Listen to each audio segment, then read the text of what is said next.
Hi everyone and welcome to the Stand Student Festival 2020. We are on day 3 of the festival. So if you have joined us for some of the other events we've held this week, welcome back. And if this is your first event, welcome. We're really delighted to have you here. So my name is Joanne. I work for Stand. So we're a not-for-profit that works to engage university students on global development issues, and we're funded by Irish Aid to do this. And we are also collaborating with a few different societies for the festival. So a shout out to UCC Environmental Society, Trinity Environmental Society, and UCC Falchi Refugees for coming on board for this event specifically tonight. It's really great to have their involvement. So basically the theme of this year's festival is climate enforced migration. So really we're looking to hold discussions that kind of highlight to students or raise awareness for students how the changing climate can impact communities and kind of force them to migrate for safety. This particular event tonight, we have a really great list of speakers that I will introduce to you very shortly. But basically this event is really trying to discuss and highlight the links between migrant justice and climate justice and why you need one when dealing with the other.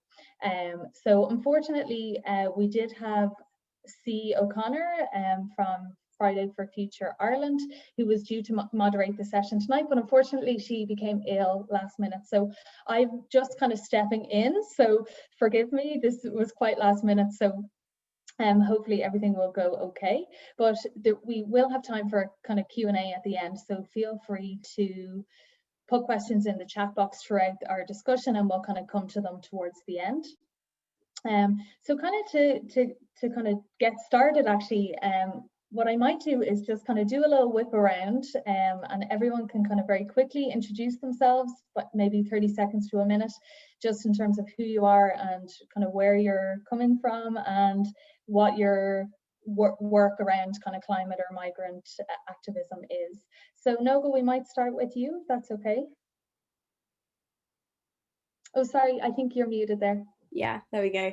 Hi, I'm Noga Levy-Rappaport. I'm 18 years old and I'm a volunteer and organiser with the UK Student Climate Network, who have kind of been responsible for organising the climate strikes across the UK for the past year as part of the global Youth Strike for Climate campaign under Fridays for Future.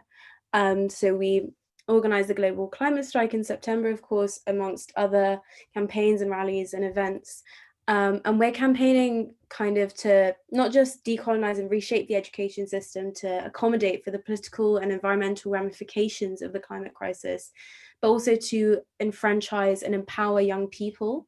And overall, we're campaigning for a UK version of the Green New Deal, and you may have heard about over in the US, that kind of centres a just transition for those on the front lines of kind of ecological catastrophe, that directly tackles the structural inequalities that brought about the climate emergency and focuses on the UK's fair share of fighting the climate crisis and its historical responsibility in the battle for climate justice. And of course, within that, there is the fight for migrant justice, for racial justice, for gender justice, and the understanding of how all these structural inequalities intersect. And I'm sure we'll come on to that later. Absolutely, that's a really great overview. Thank you so much, Noga. Christy, do you want to go next? Yeah, hi everyone. My name is Christy Drutman. I'm based on Ohlone land, otherwise known as the Bay Area, Oakland, California. And I'm just really excited to be in this conversation. I'm a podcast and media creator. I host my own show and series called Brown Girl Green, which is focused on amplifying the voices of Black, Indigenous, and people of color in the environmental space who are doing amazing work to come up with creative solutions to the climate crisis. I focus on culturally nuanced storytelling to teach people about why they should be taking climate action, but using it in a way that expresses my own identity as a Filipina American, to connect my journey from my motherland to the work that I do here in the States. So I'm excited to be in this conversation to talk about my experiences as a child of an immigrant and to be on this incredible panel. So fun. Thank you so much, Christy. Who wants to go next? Nayeli, do you want to jump in? Sure. Hi. It's so awesome to finally be in the same space as all of you. I'm Nayeli Jimenez. I am based in Musqueam, Squamish, and Tsleil-Waututh lands, also known as Vancouver, BC in Canada. But I am originally from Mexico and immigrated here 12 years ago. So I focus mostly on climate justice organizing around opposition to fossil fuel expansion here. And a lot of it is like deeply connected with colonialism and the colonial history of this country. So I've been focusing a lot on that grassroots organizing. Last year, I was heavily involved in also fighting for a Green New Deal for Canada, especially at a political level. And now I work as a senior campaigner for an organization called Lead Now that is also really focused on political organizing around climate and social justice and all the intersectional issues. But in general, migrant justice is very close to my heart as someone who immigrated a long time ago, and also knowing how unjust the immigration system is in all these countries where we take for granted our status. And so I've been merging the intersections of climate justice and migrant justice for a long time now. And my background is in design, so I try to bring the importance of art and design and resistance movements and how creativity is so important and critical in the way we communicate around these issues. Great, thank you so much. And last but not least, Neria, do you want to jump in? Yeah, good morning, Kualitonali, everybody. My name is Nidia Alicia. I am a Chicana Indígena, born and raised in occupied Tacoma territory. I dare you to Google that and figure out what territory that is. Actually, I'll just give it away. It's Southern Oregon. And I formerly reside in occupied Ohlone Lishan lands. It is such an honor to be with you all this morning. I'm so sad I can't see. I can see that there's 30 participants. I'm sad I can't see your face, and I hope that you can see mine with this funky background. But yeah, so I'm not any different than these amazing individuals that I'm here with. You know, I obviously I grew up in a farm worker, tree planter community, in a mixed status community. So very much connected to land and to the fact that our communities are you know, really we're not just in our communities, we're not just facing the threats of climate change, but we're also facing the threats of deportation and family separation. Just in about a month ago on September 8th here in my hometown, we had a wildfire called the Almeda Fire that scorched two of my hometowns. My dad lost his home in the fire, and so did 3,000 other families. And our Latinx mixed status community was disproportionately impacted. I mean, this is things we know, that our people are always disproportionately impacted when tragedy strikes. So yeah, these intersections, I was born into these intersections of struggle, of being a mujer, of being queer, of being mixed status, and of having an undying love and devotion to the earth and to protecting the waters and the species that make it possible for us to live here. So that's also part of the work that I do. I've worked with the California tribes in California, the Winnemem Wintu, and our Ohlone relatives to defend sacred land and to restore the salmon runs and help Mother Earth come back to herself. So thank you for having me. Thank you so much. It's just so incredible, even just hearing those intros, like the incredible work that you do. It's just really, really powerful, and I'm really excited to kind of delve a bit deeper into this now. So I suppose kind of to start off, like you're all involved with climate activism, you know, and it's kind of sometimes hard to define climate activism, like what is climate activism and why is it so important for the youth to really be leading on this? So I'd kind of like to pose that question maybe to start off. Just what does climate justice even, or climate activism, mean to you, and why is it so important for the youth of today to be involved in that? And I'll kind of open it up to whoever would like to kind of start off. I'll start off. I would say that climate justice for me is being able to guarantee just a breathable and livable future for everyone on this planet, especially marginalized communities who are on the front lines of the climate crisis, who are going to be disproportionately impacted way worse than majority of the world and are already being impacted by the climate crisis right now. So seeking climate justice is prioritizing, the liberation and the livability for those communities and for everyone as the baseline. And I would say climate justice in my work is about passing the mic and being able to give a platform and a voice to the people that are being impacted by these things on the front lines, but also just like, Black, Indigenous, and people of color who are in this space who have felt like the environmental movement, the mainstream environmental movement's been very inaccessible to them. So figuring out how they can also have a space to vocalize their concerns and be able to continue shifting the narrative to make movement spaces more inclusive as well. Amazing. Thank you so much, Christy. Does anybody want to add to that?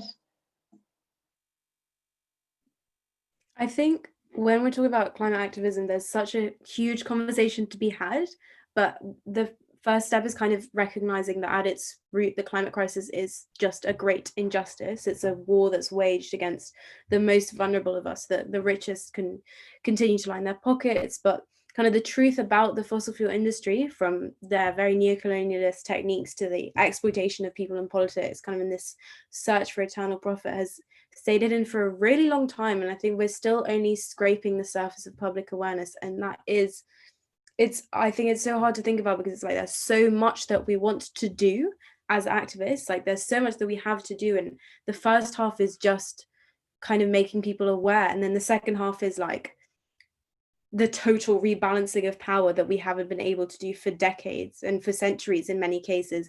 And then beyond that rebalancing of power, also the reversal or the kind of mitigation of what's already happened, and then protecting those who are kind of already living in areas where the inevitable parts of the climate crisis are already kind of on their way, and those kind of apocalyptic ideas that we have of kind of what that looks like already here. And as Neria spoke about, people losing their homes and livelihoods, and there's almost so much to do. And I think it's so hard to fit that in. But particularly in the UK, there's such a huge conversation to be had. And the first half of that conversation is saying this is not centralized in the UK. This is a conversation that is centralized primarily across the global south, and with Indigenous environmental defenders and with activists of colour and working class people in the UK and beyond. And this is a conversation that has to be dominated by all those groups, rather than kind of trying to open up a different group of climate activists that have to have that conversation, whereas rather this is a conversation that everyone needs to be involved in. That's amazing. Thank you so much. I can add to that. I think what both of you have said has been so on point of the effects of the climate crisis and how it's extremely intersectional. So I think to me, it's understanding that climate justice is about thinking in terms of systems, and how it's not about our individual actions that have gotten us here, but the systems of oppression in place, like capitalism and colonialism, that have led us here, and that, imbalance of power that we currently are under. So I think it's really important for us to understand climate justice in a human rights context, which is how I got so radicalized, I guess, because to me, growing up, climate was all about environmental issues on an individual level. It was about taking individual action and recycling and riding your bike and planting trees. But it really took a long time and a lot of learning that now is becoming more mainstream, thanks to a lot of youth activists, that it is actual systems of oppression in place that have led us here. And those are the people who need to be held accountable. And so I think that, to me, it's like making that even more mainstream. And I think that youth activists have been doing an incredible job at bringing that to the spotlight in the last few years, because they understand that that struggle is definitely affecting more marginalized communities, while countries like the UK, like Canada, like the United States, the decisions that are made there end up affecting different countries that have very little to do with the with the crisis and have been suffering already for decades. So I think we're in this process of catching up to that. But that's why I think that young people need to be really involved in this conversation, because we're seeing this shift in the way that we face a crisis. I think COVID was actually a really good wake-up call of how, you know, when a crisis hits, it's certain communities that get affected the most. And so this is almost an opportunity for us to reframe and rethink all these systems that have been basically oppressing others over some over others. So I think that's the most important part. But for young people, and I don't even consider myself youth anymore, but having been in those spaces for a really long time, I honestly see this massive shift coming from young organizers and the way that they think about these things and the way they communicate.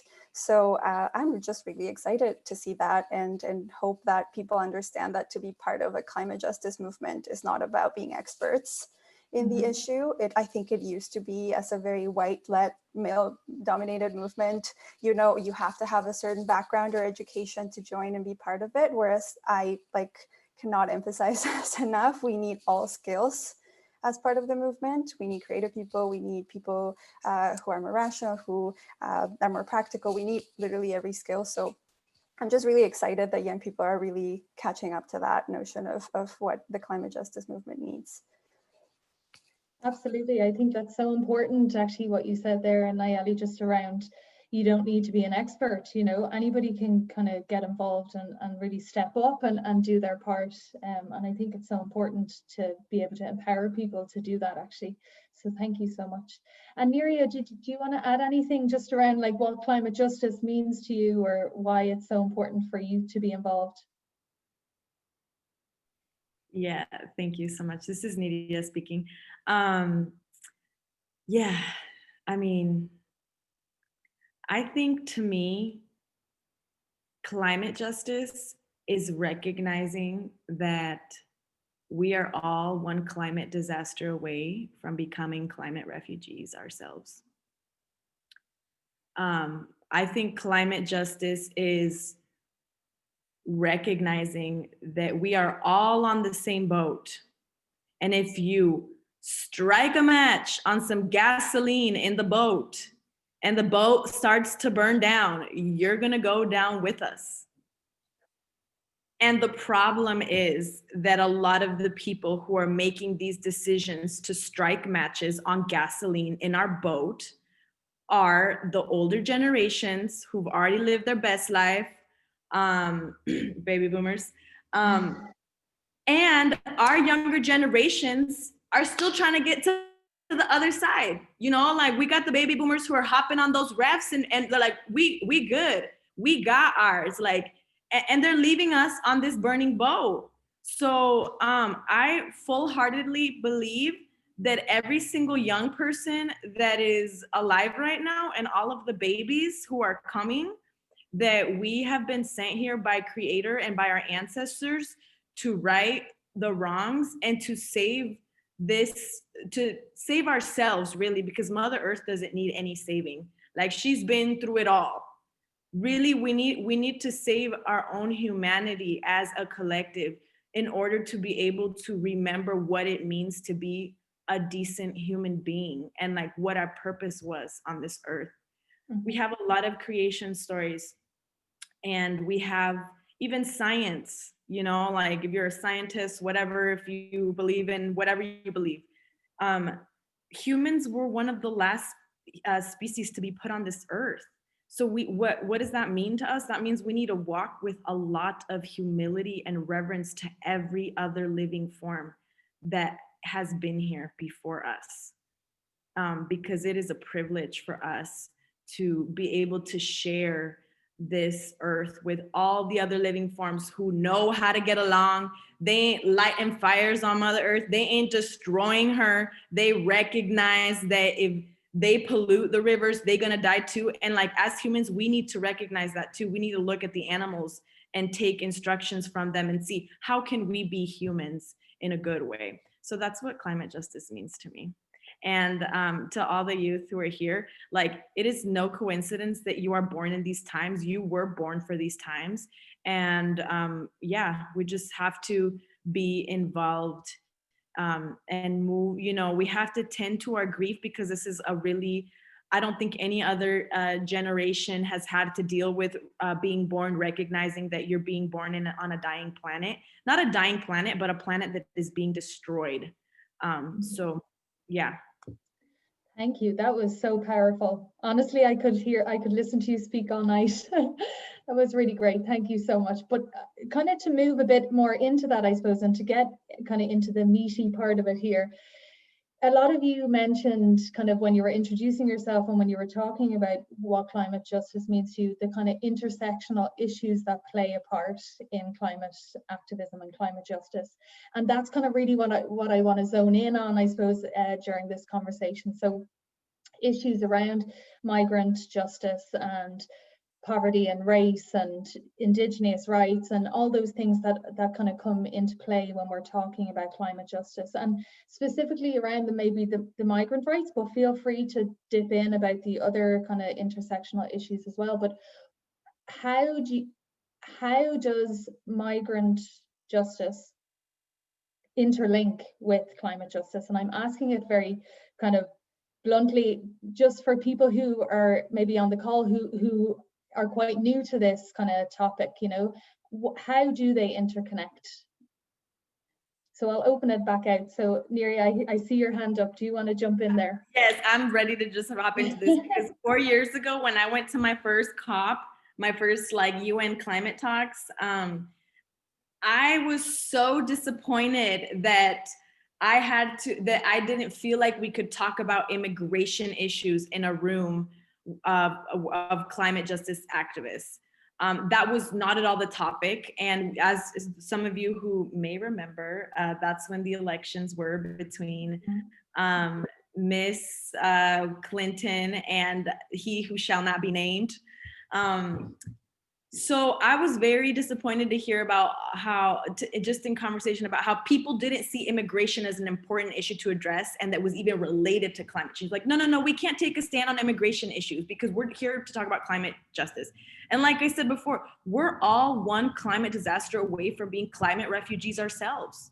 In fact, many of our relatives who are coming from not only Central and South America are being pushed out because their homelands are no longer habitable. There are rainstorms, earthquakes, hurricanes, horrible criminal foreign policies who've made it impossible for them to make a living in their home. And it's essential for us to recognize that, and that there's also going to be 50 million climate refugees in the next, 20, 30 years. Don't quote me on the exact number, but it's gonna be millions of people who are gonna have to leave their homes. I mean, look at our brothers and sisters and relatives in the Pacific Islands who are losing their homes right now. Like, we cannot talk about climate justice and human rights without talking about rights for our migrant people, because we will also maybe one day be those folks who will have to flee. Absolutely. Thank you. That was so well said. Christina, Ayeli, Noga, do any of you want to jump in kind of on that point? Yeah, I want to jump in on that. I just want to also bring awareness to the fact that like a lot of these countries, especially in the global South, were like attacked by militarization from, Western countries, like from the US, especially like countries like the Philippines.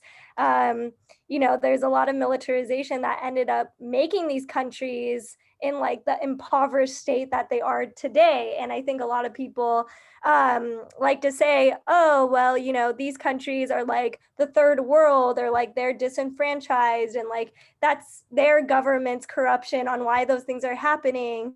And so then when there's issues like climate change, when there's big droughts and farmers are like demanding for things like rice and like basic resources, then the governments that are in these countries will basically accuse, at least this is what happens in the Philippines, the indigenous people there and the farmers that live there are being accused of like being terrorists for like demanding for these resources. They're considered like, oh, you must be a part of like the communist terrorists division that's like attacking the government, threatening our resources. And that's what's like happening on the ground. So a lot of these leaders or farmers are getting killed, asking for basic human rights, basic resources. And the thing is like, they don't want to leave their land. I mean, it's traumatizing. And I think when we're talking about refugees, there's also just like refugees within their own countries. Like it's not just fleeing to another country, like there's actual like internal displacement because of these histories of, centuries of displacement and colonization and deindustrialization, as we're seeing in countries like the Philippines. And, people have nowhere to go. And so, I just wanted to bring up that, when we're talking about migrant justice, we have to think about like who has power and who doesn't to be able to relocate. And that at the end of the day, like people with more resources are going to be able to migrate to higher elevations. They're going to be able to rebuild their homes in areas that are not going to be as prone to floods or maybe fires, or they'll have the resources to rebuild their homes if it burns down.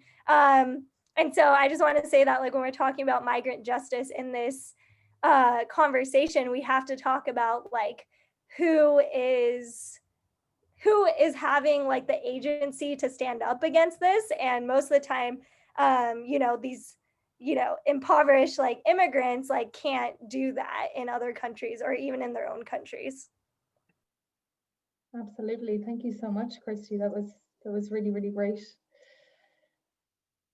Anybody else want to jump in there on that point, just around, the intersection between migrant and climate justice? I'll add a little bit to it because everything that's been said is so great. And I think that, I think what Nidia said, it was very important that we don't block the conversation around migrant justice in climate spaces, especially when we are going to see this mass migration. The thing is, we're already witnessing it, but the link to climate is not quite there yet, at least not in public discourse or at like a political level, which is infuriating because you see that the climate crisis is impacting all these communities and displacing them. And it is not their choice to leave their communities that are wrecked with violence or climate impacts. No one chooses to leave a community behind. It is out of need and they go, and then people arrive at borders and are met with closed borders and violence. Again, under capitalism, goods cross borders freely everywhere, but humans don't. And this kind of sends a message of disposability of human bodies when, again, it is not their choice. And it was dictated by choices made by other larger, powerful countries that affected and wrecked their communities. So I think it's really important for us to understand that, like, under systems like capitalism and colonialism, we have tagged migrants as disposable, where goods and things that need to keep running the economy are free to go back and forth. And so I think it's really important to understand that when we do that, we're a lot of the framing that comes from large governments is on blaming the victims of displacement. Whereas Nidia said, like, we are all bound to become that if we don't take action. And so it's really important that we basically have plans in place to actually abolish border imperialism, because you can't say, okay, you can come in, but you can't. And it's a system that's designed to leave poor communities out of certain countries. Like here in Canada, the immigration system is designed to only have the privileged who can access education or certain work to be able to stay. And that's really unfair, in my opinion, because people are not being displaced by choice. So I think it's really important to recognize that, and the link that is the climate impacts causing one thing, and then again met with violence and closed borders. One of my favorite, I guess, phrases around this issue is that no one is illegal on stolen land.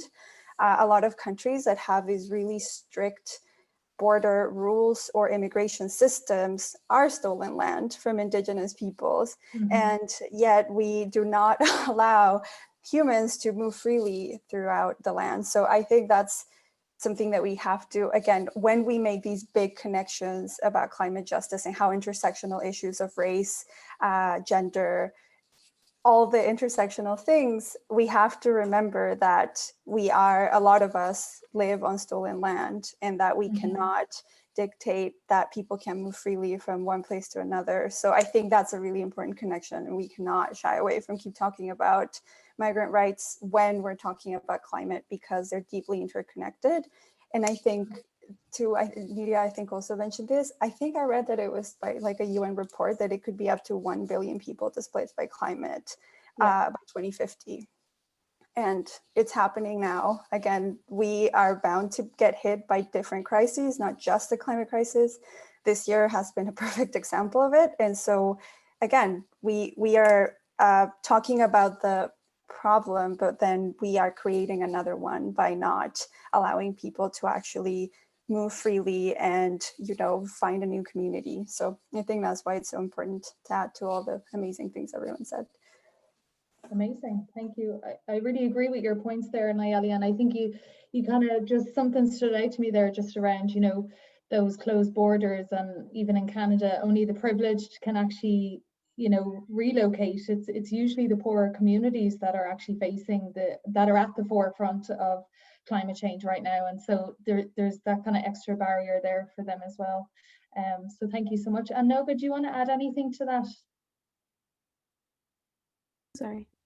Yeah, I might just answer the question in the chat, because I don't think I have anything more to add to this. I think so much has been said, and it's all exactly what I would have said regardless, so I have nothing more to add.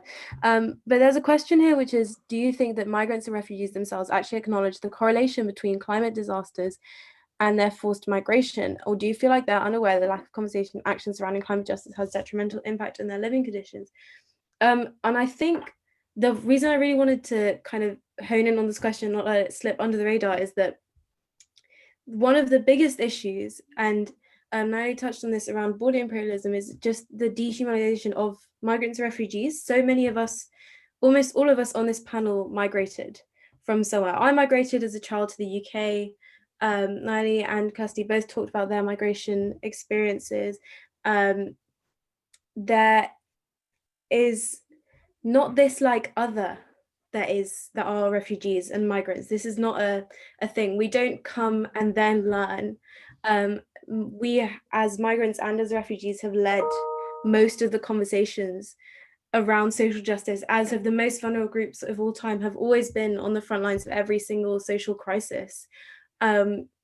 If you're fleeing from a social or ecological disaster, you're well aware that this is as a result of egregious, particularly from the global north, policies that governments have put in place that has led to your life being the way it is. You're well aware that this is a result of kind of centuries of colonial policies and imperial policies that have placed us all in this position. And I think it's such a, I can understand that for many people it might feel like a strange thing to kind of talk about migrants as a whole, but there is no, and again, like I will just repeat what Niria said, because there is no difference between those of us who are climate refugees today and those of us who will be climate refugees tomorrow or the next week or in a couple of years. We're all just one disaster away from it. And I think it's almost more detrimental to bring into question the contributions that migrants have made to the climate justice conversation, because those of us who are the most vulnerable in society have so often led these conversations. And I think that's really important to remember. Great, thank you. And Niria, I think you wanted to jump in. Was it about to answer the question before, or on that point? Yeah, no, this is Nidia speaking. It's about just one thing that I wanted to add to the previous conversation. Forgetting it. No, don't leave. It was a good thought.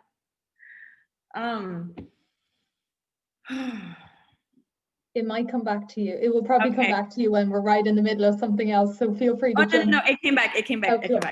So climate change does not discriminate. and why do I say this? Because the ocean is not going to say, oh, I'm not going to rise on this property because this property is insured. These homies that live here, they're insured, right? Or this fire is not going to say, oh, I'm not going to burn this house because it's insured, or I'm not going to burn this mobile home because all these families don't have insurance, so I probably shouldn't burn it. Like, that's not how climate change works. Climate change is going to, cut, in Spanish we say cortar parejo, like just gonna cut even. What does discriminate is the systems in place that determine who gets to recover and who doesn't. And we're seeing that here in Southern Oregon. A lot of our families, 75% of the 3,000 structures that burnt down were mobile homes.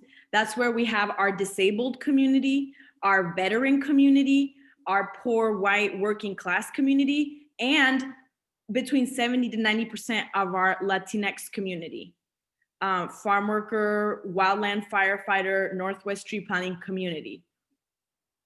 95% of the people who owned mobile homes did not have insurance. Why? Because insurances don't want to insure mobile homes. They don't think there's a home worth protecting. So what are we seeing right now is we do have families who lost their homes, which is all across the board sad. However, they have avenues to talk to their insurance companies to hopefully rebuild in 2 years. Our community that doesn't have insurance cannot. And our community that is mixed status, that was pushed out of their homelands because of foreign policy, and it works for minimum horrific wages under terrible working conditions, don't even have the option to go to FEMA, the Federal Emergency Management Agency, which is the one that we pay all tax dollars to mediate disaster. A lot of families are scared to even ask them for help. Why? Because FEMA is a part of Homeland Security, and families who already lost everything do not want to also risk a deportation. And we've seen this in Santa Rosa, California. We're seeing this right here. We're seeing ICE pull up on fields to do roundups of people who are sleeping on hotel floors, who are crammed into houses because it's the middle of harvest season and people like their marijuana and they like their wine, and our people need their wages.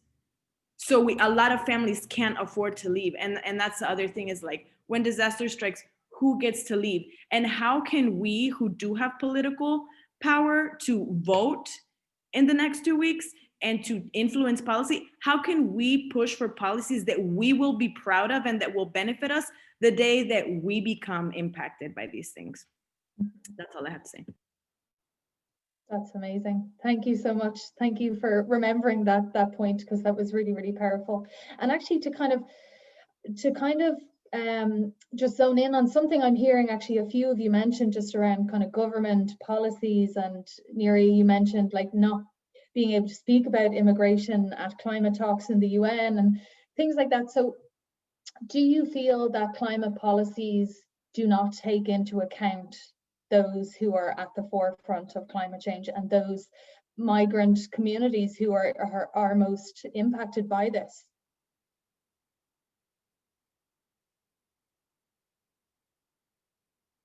Anybody want to give that a go?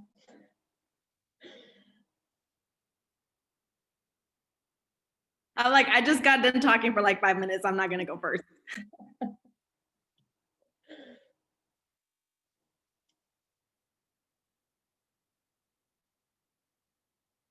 Go on, Neria. Go on. Take it away. Okay, fine.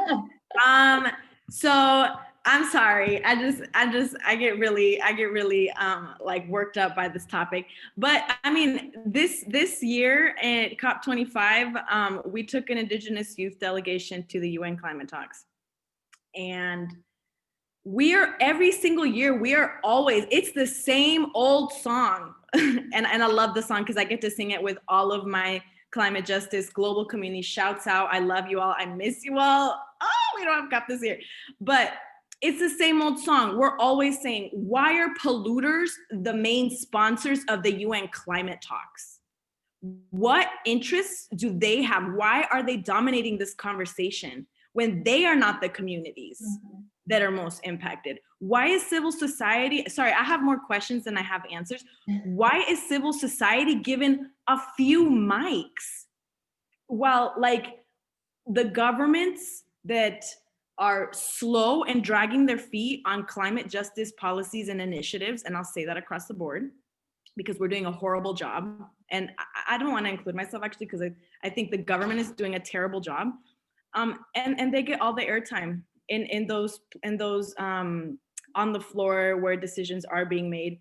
So yeah, I don't really see how, like, if you don't have the direct people making policies for ourselves, the experts on the chaos and the crisis, how can we create policies that will actually meet our needs is really just my question.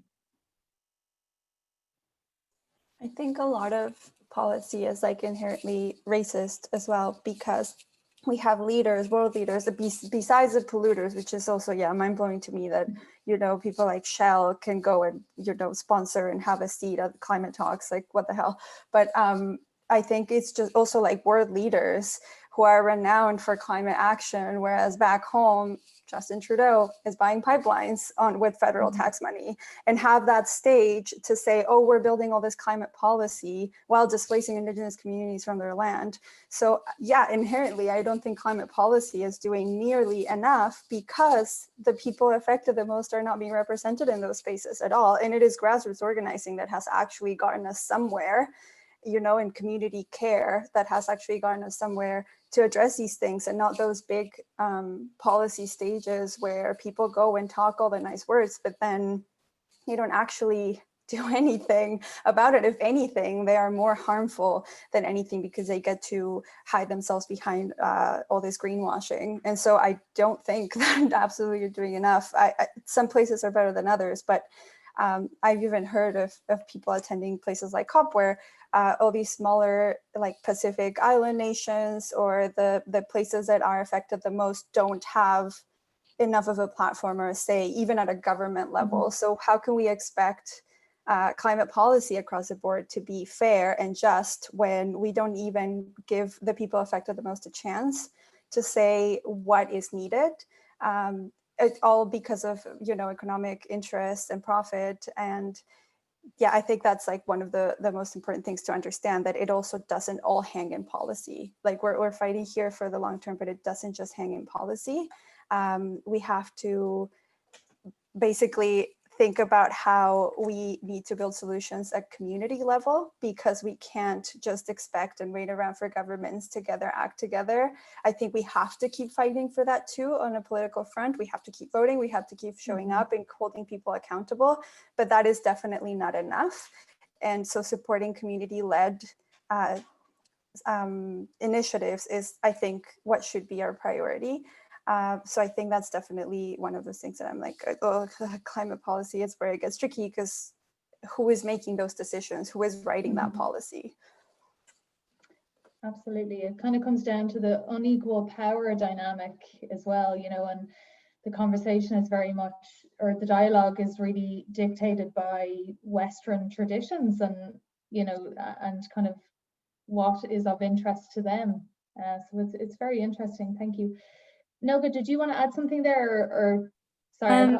Yeah, I think on climate policy, I think there are kind of two main things, which the first is that like policy itself will never kind of cover everything that we need. Not necessarily because it's not possible to do everything we want to do, because the world that we are envisioning and want is absolutely within our reach, but more that the systems in which we live, the political systems, are simply not built for that purpose. They're not built for the justice and the liberation that we want to see, and they're not built to encompass that, and they're not built to facilitate that. So there's only so much that we can actually do with climate policy, which is immensely frustrating, because I think so often we see activism and campaigning as just lobbying and putting pressure on policy, whereas of course we know there's so much more to it. And the other half, I think, is much more connected to migrant justice. And to me, when we look at climate policy, I don't think we can ignore immigration policy. I don't think we can, we can look at countries like New Zealand, whose leaders are praised and, lauded for their climate policies and their social justice policies, but then they have an incredibly strict immigration policy. And we know of kind of the stories of xenophobia that come out of countries like New Zealand. I think I was thinking about this because Mary was talking about Canada, and in the UK, if you're kind of anywhere liberal or leftwards, you, as a general rule, are supposed to like Trudeau and to support him. And it's the same case with leaders like Macron in France. These are the leaders you're supposed to think are okay because their climate policy is kind of okay, and it's kind of like, okay, we're getting there. But unfortunately, it's nowhere near the immigration policy or the justice that needs to be baked into the climate policy that we're actually expecting. And that is, of course, a result of all these other factors of actors like BP and Shell being effectively a part of our politics. Our political classes are, they are servile to these corporate powers. They are not kind of okay. They are very, very bad. That was me being very, very generous. Sounds like you're generous. It's just that compared to our Trump in the UK, it's so much better than we have had in decades. We have all these other actors, and I think even, we have stuff like COP, obviously every year, which Nuria mentioned earlier. So for those of you who are kind of less aware, COP is the Conference of Parties, which is the UN kind of climate legislation meeting that happens once every year. And it's supposed to be really, really great and really, really important.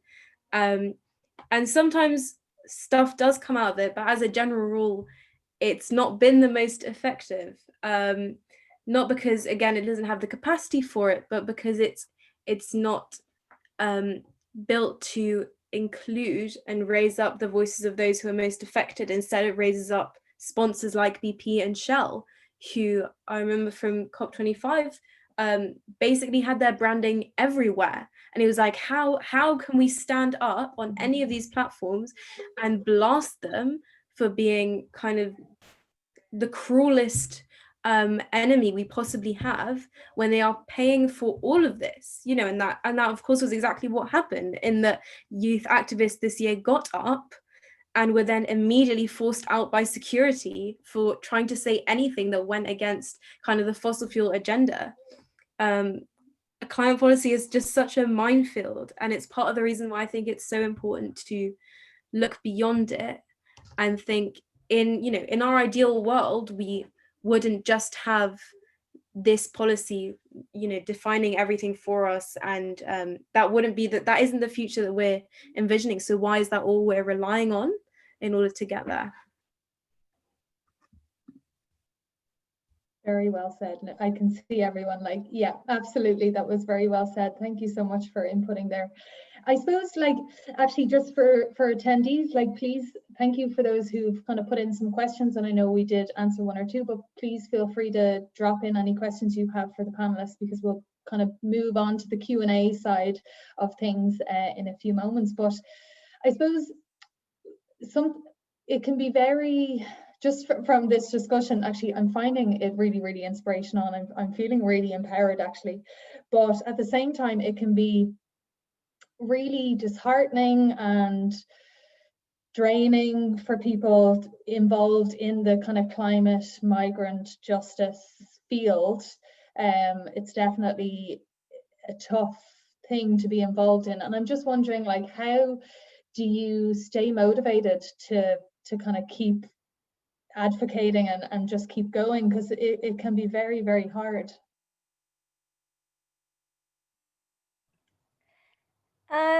I would say for myself, I think it's definitely just the community people that I've been able to meet through this work. I think that's been really important, because I think as you're doing this kind of work, you can't just be by yourself, and you can't just keep your thoughts to yourself. You have to have people to vision with and brainstorm and build momentum with. I think it's really, really important. And not just important, it's just I just don't think you're going to make it that far by yourself. As someone who's just been burnt out time and time again in this space. And I would say that that's been like the most important thing for me. But I would also say, like, just thinking about the people that I, continue to meet and work with, like in the Philippines, I think that like they have just continued to humble me, because a lot of them are just like, I'm gonna like die for my land, like kids as young as like 8 years old. And I just think like, I'm not over here saying I'm gonna die for land. And I think for me, when I think about that, I think about the sacrifices people are making to protect the sacredness of land, that like people are forgetting how sacred land is. And the fact that like these land protectors worldwide are doing that and are getting killed for it. I think when I'm in my like biggest despair of burnout, I just think about them, and that I reground, take care of myself, and I'm like, I need to keep going. So yeah. Brilliant, thank you. Anybody else want to jump in there? I think, like Christy said, it's about remembering that there are actual human lives on the line. I think it's extreme, and I'm glad you mentioned burnout. I think it's also really important that we not just focus on self-care, but community care. I think these spaces, we're all struggling with like grief and anxiety around climate and all these big issues that are like bombarding us constantly. So I think it's really important that we think of this as a collective struggle rather than an individual one. And so I think that's what keeps me going, like collectivizing our struggle, and the fact that community is what's lifting us up and like moving us forward.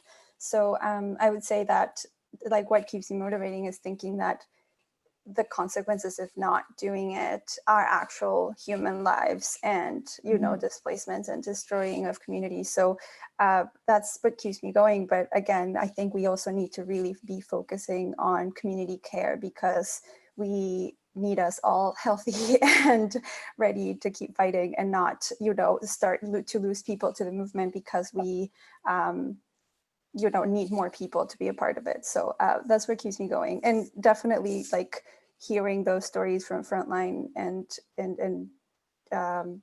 fighters and land defenders who livelihoods are literally on the line. And a lot of the ones that I think keep me motivated specifically are migrant workers, because they're fighting every day just for their livelihoods. They're fighting to have safe working conditions. They're fighting for basic human rights that I think a lot of us who hold privilege take for granted. So it's really important to keep sharing those stories, and why storytelling needs to be at the center of what we do and the way we communicate about these issues.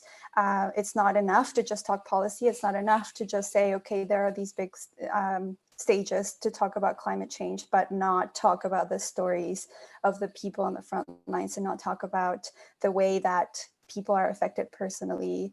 I think hearing those stories is what keeps a lot of us going, and we definitely need more of that if we want to build a long-term movement, and that is not just reactive to crisis, but that we're actually building something that's a lot more long-term. Yeah, I think storytelling is so powerful, or can be so powerful, and it's really around trying to center it around the human impact, because that's really what pulls people in, I think. So thank you for that. Anybody else want to? And actually, another question that's kind of coming to my mind is something very simple, but do you have hope? Do you have hope for a better future? Do you see it getting better? Like, kind of curious to know, because you've been so heavily involved in activism. This is Nidia speaking. I wanted to backpedal a little and actually just respond to the question before that. Yeah. Beautiful question you just asked, which was about how do we hold the grief, right? Mm-hmm. It is so important for us as young people to talk to our elders. I can recall how much my life changed the moment I realized that I am a young person that has all this passion and vision for how to transform my life and the world. And then I would come up against the, oh, but like, man, like I'd get jaded. And then the moment I met Chief Kathleen Sisk and Auntie Karina Gold and Auntie Pua Case and Winona LaDuke, and I started just, asking them, I was like, how do you do it, aunties? Like, you've been doing this for 40 years.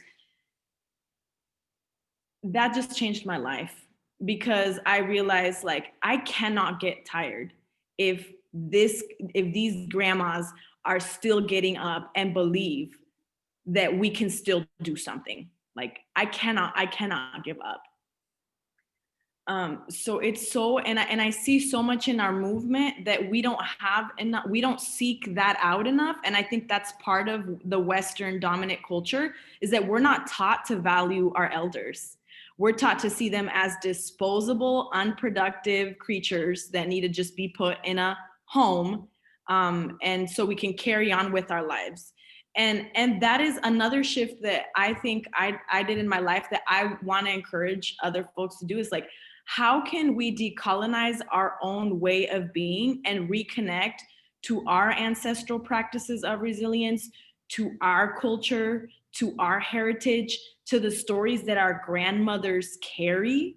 Because we don't even have to go that far. You talk to your mom and dad, or adopt chosen mom and dad, or grandmothers and grandfathers, and listen to their stories, you'll be like, man, grandma, how did you carry on raising 10 kids in the mountain when an army came in, like, raided your home? Like, how did you do it? How did you not just throw your hands in the air? She was like, well, actually, my grandma's kind of a smarty. She's like, well, I had no other choice. What was I supposed to do?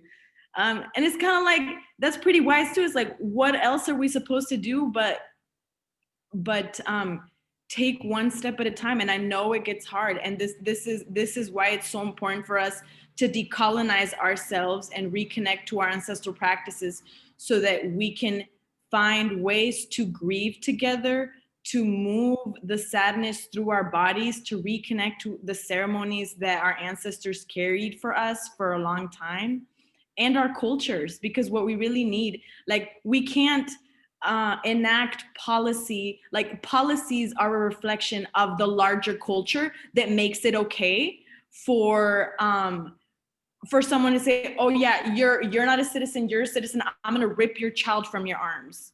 Like, what is the culture that makes that policy okay, and that doesn't cause a complete uproar of the entire nation?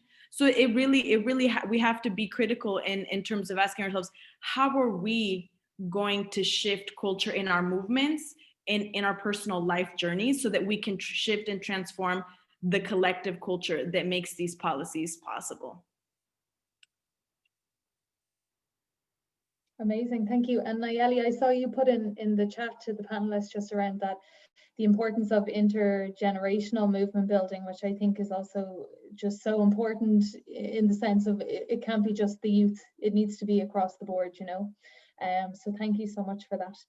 I suppose if there's any questions from attendees, please throw them in the chat, but I suppose we're kind of coming towards the end, and I just as a kind of way of wrap up, I suppose, as I mentioned at the beginning, I jumped into the moderator role fairly quickly before the start of the event. So is there anything maybe that I haven't asked you that actually you really want to get across to students? Like, is there anything burning in your mind that you really want to express to us? I mean, I didn't have anything extra, but I would want to answer one of the questions that was put in the Q&A section, which is that we've all acknowledged how important community solidarity and processes of mutual aid are to the sustainability and future of this movement. How do you find a balance between that and working towards political and systemic change? And I think this is a really good question, firstly, because for me, at least, the processes of mutual aid is part of the political change that I want to see. Like, for me, that's a key element of this future that we're working towards. And I think, like balancing your time between the community care and self-care and organizing and working around kind of for that better world is almost getting yourself into the practice of the world you want to live in. That is the creation of a better political system happening right there, simply through those processes of community care. And the community solidarity is just a microcosm of kind of the solidarity that we need on an international scale. It's the solidarity between organizers in the global north and in the global south. It's the solidarity across borders. It's the solidarity from communities kind of large to small, all the way into within our communities themselves and through different vulnerable groups. That solidarity is the foundation of the kind of green, secure, equitable world we want to be living in. And I think on the, Jan, you asked about kind of hope, and for me that's what hope looks like. That community care and that solidarity, that is hope existing kind of all around us all the time. And I just think that's such a wonderful and exciting thing to be a part of, no matter what the circumstances are, whether we're living in them or as refugees running away from them.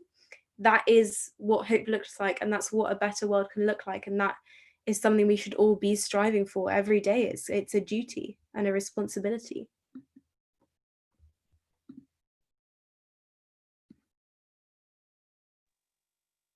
Thank you for that, Noga. That was great. Anybody else have anything burning in their mind? And I saw there, actually, somebody had a question just around podcasts and stuff. And I think, Christy, you answered that there in the chat. So thank you for that. Anything on your mind?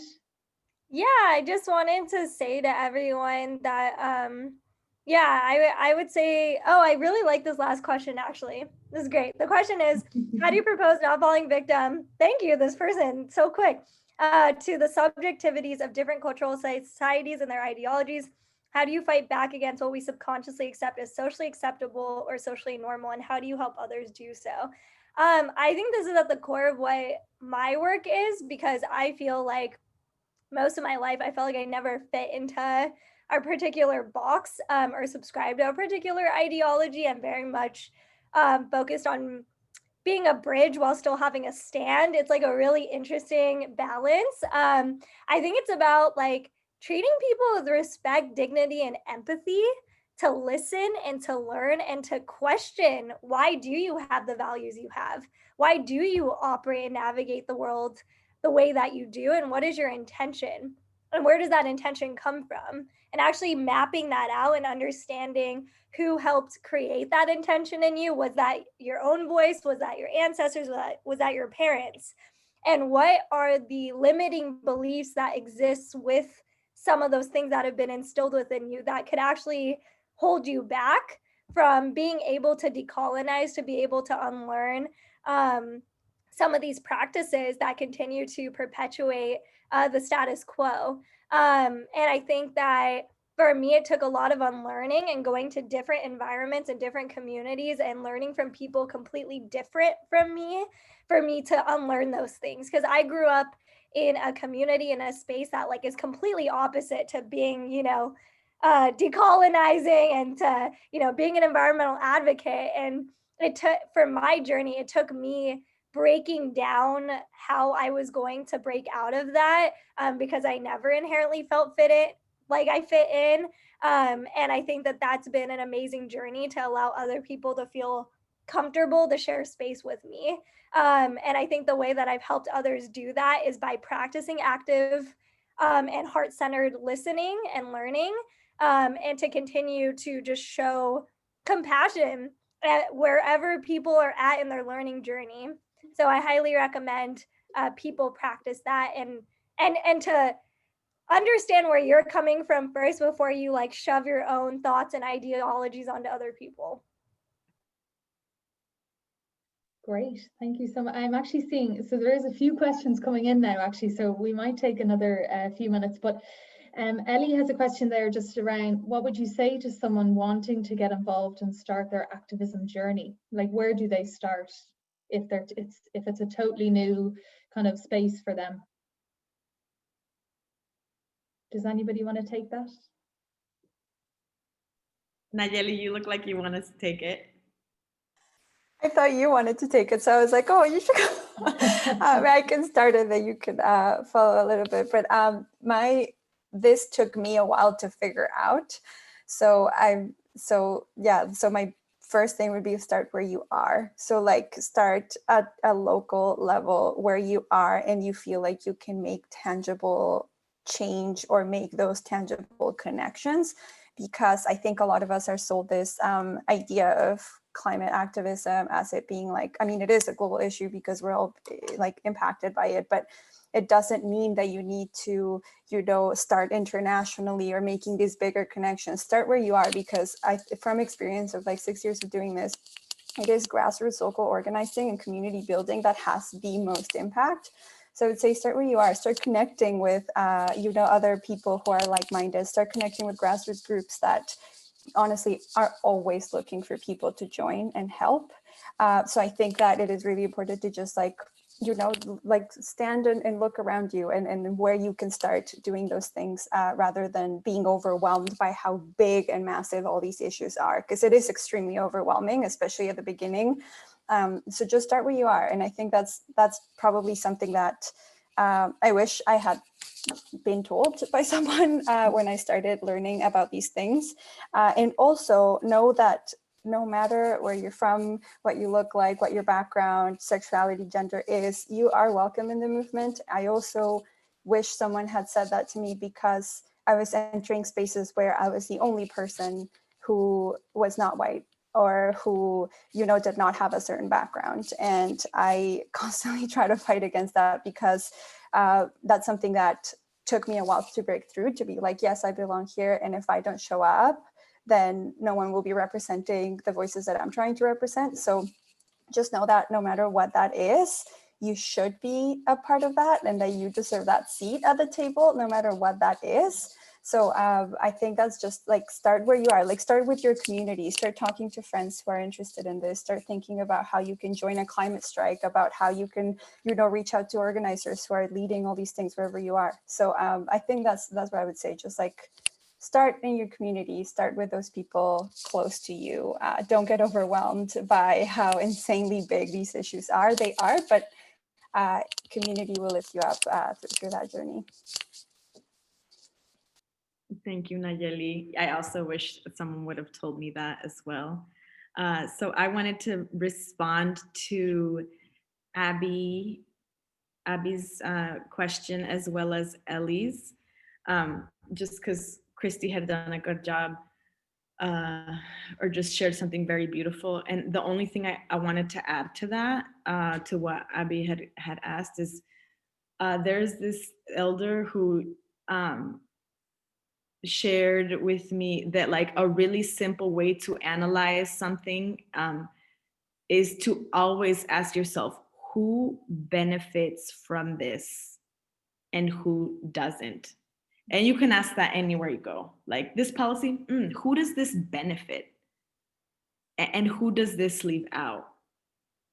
And just like in anything, you can, it's like, okay, like, well, you can apply that question to a lot of things.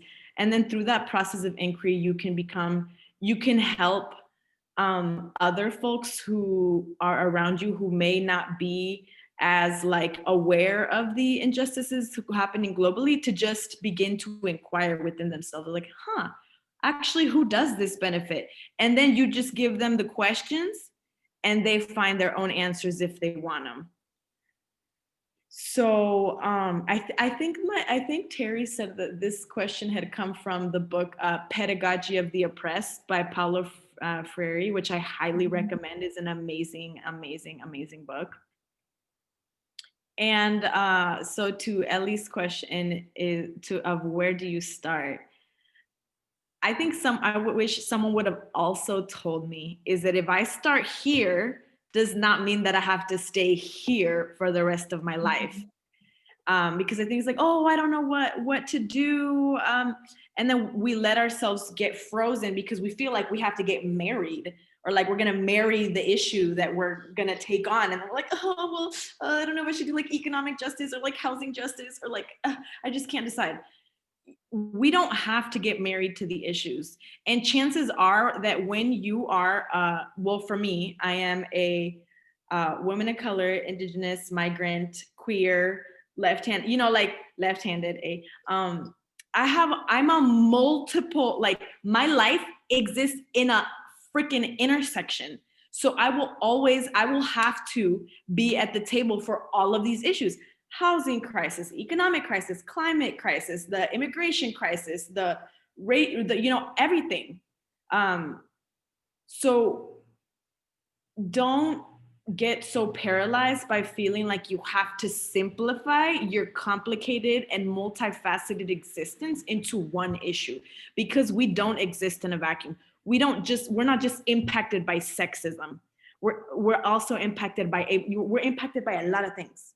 So I would say just pray about it, meditate about it, talk to science, whatever you do to ground, and ask your and if you leave silence enough in your mind space and heart space, the answers will come to you. I'm not trying to get all like weird about it, but it's true. And y'all can stop me, Nayeli and Noga and Christy, if y'all, and Joanne, if y'all never had a moment where you just gave yourself a minute to breathe and sit with your silence, the answers didn't start coming through. That was great. Thank you so much. I can really feel the passion. It's just so incredible, actually. It's so empowering, and I hope that everyone here tonight is kind of feeling it too. I suppose we're kind of coming to the end. We had kind of set a kind of 7:15, 7:20 as kind of the end of the discussion. I think honestly we could probably sit here all night, because I would love to continue to talk. But anything that you want to finish up on, anything that you want to kind of leave the audience with, or do you feel it's already been all said? I'd like to say something. Go for it.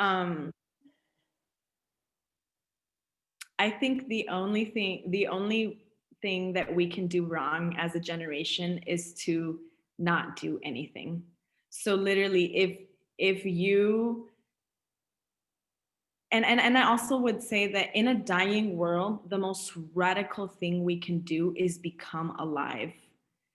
So that means, what are the things that bring you life? If it's drawing, do that. If it's dancing, do that. If it's speaking up, do that. We need more people in this world who are living in their passions and coming to connection with our soul's purpose as to why we came to this earth in the first place. And then lastly, I'm just going to leave in the link a link to the fundraiser that we're doing to support the 3,000 households who lost their home on September 8th here in my home community. If you all want to share it with your families, you don't have to give money if you don't have money, as long as you share it and help amplify the story of what happened to our community. We would greatly appreciate that. It's been sad that a fly on a vice president's head has gotten more coverage than this. So we'd really appreciate y'all's solidarity in that way. Thank you. Thank you, Neria. And I think that's kind of a good place to maybe bring it to an end. And I just want to thank each of you for taking the time to be here today. I know we're coming from different parts of the world, and so it's so incredible actually to all be able to be in the same virtual room and having this discussion. So I really do appreciate you guys taking the time out of your day to be here with us. It was a really incredible discussion. As I said, I would have happily sat here all night, and hopefully our audience kind of felt the same. And please feel free to follow all these amazing women on social media. I'm sure you all have Instagram, Twitter, and things like that. So it would be great if the audience could follow you actually and just kind of keep up to date with your journey, I suppose. So yeah, and just to, I suppose, thank the audience for being here. I know we can't see you, but I can see you're there. So it's really great to have so many of you here tonight, and being a part of this discussion and kind of being open to learning more about climate and forced migration. So thank you so much. I'm going to leave a link actually to our event guide in the chat. So we have another 12 days of events. Actually, it's a 2-week festival, so we've got a load of other panel discussions, workshops, film screenings and things like that happening over the next 12 days. So feel free to sign up to some more events if it's of interest. And I hope everyone has a really, really lovely evening. And just thank you so much again to Noga, to Christy, to Nayeli, and to Neria. Like, honestly, it was just such an incredible discussion. So thank you so much. And I hope everyone has a lovely night. Or a day. Actually, most of you were just starting out your day. So have a lovely day. Thanks, Joanne.